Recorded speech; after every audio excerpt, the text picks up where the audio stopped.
প্ৰিয় ভাই ভনীসকল, মানুহৰ জীৱনত সুখ দুখ, লাভ ক্ষতি, অসুবিধা আৰু পৰীক্ষা আহিবই।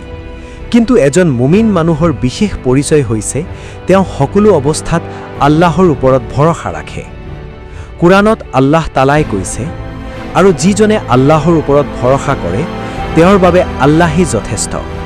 সূৰা আত-তালাক ৩। এই আয়াতটোৱে আমাক শিকায়, মানুহে যিমানেই পৰিকল্পনা নকৰক কিয় চূড়ান্ত ফয়সালা আল্লাহৰ হাতত। তাৱাক্কুল মানে হাতত হাত ধৰি বহি থকা নহয়। তাৱাক্কুল মানে চেষ্টা কৰা, দায়িত্ব পালন কৰা আৰু ফলাফল আল্লাহৰ ওপৰত এৰি দিয়া। নবী মুহাম্মদ সাল্লাল্লাহু আলাইহি ৱাছাল্লামে কৈছে, যদি তোমালোকে আল্লাহৰ ওপৰত সঁচাকৈ ভৰসা ৰাখিলাহেঁতেন তেন্তে তেওঁ তোমালোকক সেইদৰে ৰিজিক দিলেহেঁতেন যিদৰে চৰাইবোৰক দিয়ে। সিহঁতে পুৱাই খালী পেট লৈ ওলাই যায় আৰু সন্ধিয়া পেট ভৰাই উভতি আহে।